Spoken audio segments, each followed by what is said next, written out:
Ministra, uma pergunta de uma espectadora do Opinião no Ar, foi enviada pelo YouTube, Lourdes Oliveira. Ela pergunta: qual sua opinião, ministra, sobre o movimento feminista no Brasil?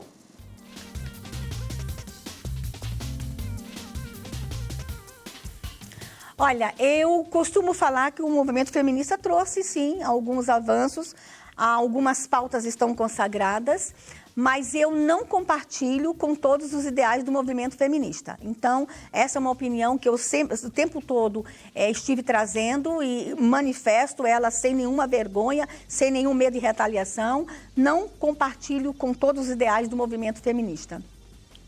A procuradora quer fazer uma pergunta para a ministra? Não, eu achei importante o que a ministra falou, dessa questão do confinamento, né, dos danos psicológicos que geram, não só em crianças, mas em adolescentes, pessoas que têm uma tendência à depressão, à crise de pânico. Então, acho que tudo isso não foi muito observado pelos nossos governantes, né, quando decretaram esse fechamento, vamos dizer assim, por tanto tempo, né? A minha filha tem 10 anos, já passou da fase de alfabetização, então não vai sofrer tantos danos quanto crianças, né, nessa faixa etária onde estão aprendendo a ler, aprendendo a escrever, né? Mas a minha pergunta, ministra, caso essas proibições, que volte aqui em São Paulo a gente estava indo quase para já fase verde, né? A gente está na fase azul. Parece ter alguma sinalização que algumas coisas vão regredir. A senhora acha que haveria, de alguma forma, a possibilidade de uma, não digo interferência, que não cabe interferência nos estados, mas algum tipo de diálogo com os governantes, seja o Ministério da Senhora, que é o que representa as pessoas que são mais prejudicadas, nessa tentativa de haver mais flexibilizações para que volte os fechamentos que nós já vivenciamos. A senhora acha que haveria essa possibilidade de diálogo?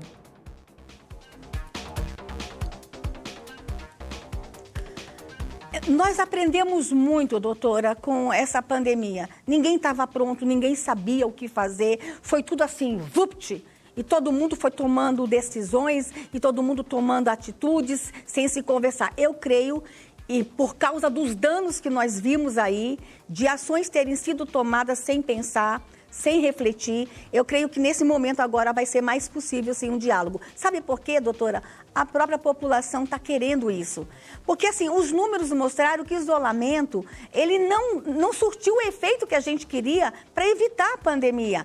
Países que tiveram isolamento tiveram o mesmo número de casos daqueles países que não tiveram o isolamento. Então, o isolamento, da forma como ele foi imposto no Brasil, ele foi prejudicial para todo mundo. Então, os nossos ministérios vão começar a conversar. Por exemplo, o Ministério da Educação. O ministro Milton é uma pessoa extraordinária. Nós temos um grande ministro e ele tem esse poder de conciliar, de conversar, de diálogo. Ele está conversando com os movimentos, com os professores, com os prefeitos eleitos agora, os novos prefeitos.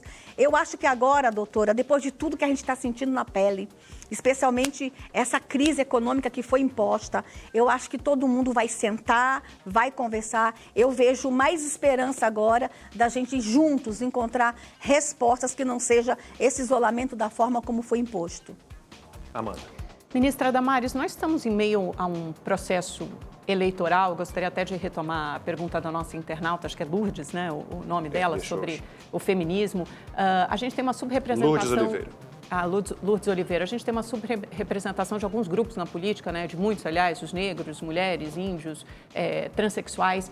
Eu gostaria de saber a sua opinião sobre as cotas para mulheres e também a equiparação de financiamento das candidaturas de negros e brancos e também sobre a eleição de transexuais, que alcançou um número recorde agora em 2020 para as câmaras legislativas, bancadas legislativas. A gente teve um caso aqui também da bancada feminista do PSOL, eleita em São Paulo. Gostaria de saber a sua opinião.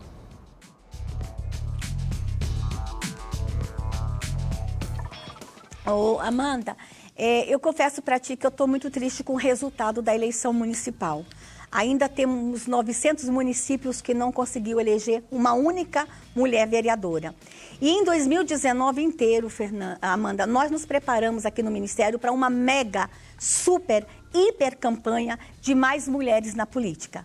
E a gente se preparou, inclusive, a nossa estratégia era eu sair pelo Brasil, arrastando candidatas, gritando, vambora, a gente consegue, vambora, vamos nos candidatar. Mas a pandemia nos impediu da gente fazer como a gente queria. Nós aumentamos o número de mulheres em Câmara de Vereadores e em prefeitas, aumentamos no Brasil. Mas, infelizmente, Amanda, 900 municípios não conseguiu eleger uma única mulher para a Câmara de Vereadores. E qual era a nossa grande motivação? Escuta o número que eu vou te falar, Amanda, que é muito preocupante. Apenas 9% dos municípios no Brasil tem uma delegacia da mulher. E só 19% dos municípios tem uma instância de proteção da mulher. E qual era o nosso objetivo? A gente elegeu o maior número possível de mulheres nas câmaras de vereadores e lá nas câmaras de vereadores a gente ter uma Procuradoria da Mulher, assim como a gente tem na Câmara Federal e em algumas assembleias legislativas. Então, nosso objetivo era, no Legislativo Municipal, a gente ter ali um instrumento de proteção da mulher por meio de uma mulher eleita. Claro, podemos fazer isso com os homens eleitos, mas a mulher ela é mais aguerrida nessa pauta. Então, a gente lutou muito para que mais mulheres fossem eleitas neste momento. E a gente não conseguiu alcançar todos os municípios. Mas tivemos alguns feitos. Por exemplo, nós temos uma prefeita no interior de São Paulo que foi eleita com 82% dos votos da cidade. Então, a gente teve aí algumas mulheres muito bem sucedidas nesse período eleitoral e eu acho que a gente está avançando para esse momento de mais mulheres na política. E a gente quer muito que a Câmara dos Deputados, na próxima eleição, tenha mais mulheres. Nós só temos 91 deputadas eleitas nessa legislatura e diminuímos o número de senadoras nessa legislatura. Então, assim, o que nós vamos ter que fazer, Amanda? Começar a conversar mais. A mulher pode. A mulher é líder, é uma líder nata. Nós temos tantas mulheres no interior do Brasil que são líderes comunitárias, que podiam estar sendo vereadoras agora. As mulheres estão prontas. Nós já nascemos prontas, tá? Desculpa aí, Lacome, Silvio, mas nós aqui, ó, nós somos o ser mais extraordinário que ocupa esse planeta. Nós já nascemos pronta. A mulher tem condições de ocupar os espaços de política no Brasil e a gente vai ter que incentivar muito isso. Com relação à sua pergunta das trans que foram eleitas, foi um número bom, um número considerável, aumentou a bancada. Todos os segmentos precisam ser representados, Amanda. Todos eles têm que ter a sua representatividade no legislativo. E foi uma coisa natural que aconteceu. O movimento se organizou e elegeram as suas candidatas. Eu sei que Silvio e eu temos opinião um pouco diferente da opinião da Amanda, da ministra. Eu acho que a participação da mulher na política é importante, mas é algo orgânico, senão a gente teria que interferir, por exemplo, nos cursos de engenharia, onde há poucas mulheres também, ou no contrário, né, a gente teria que incentivar a participação de homens em cursos de fisioterapia, nutrição, por exemplo, enfermagem, que são dominados pelas mulheres. Então, a gente tem essas diferenças. Eu sou contrário à cota, por exemplo, de 30% de candidatas entre os candidatos nas eleições proporcionais. Acho que isso é completamente indispensável, é o Estado se metendo nisso, mas vamos pular essa fase.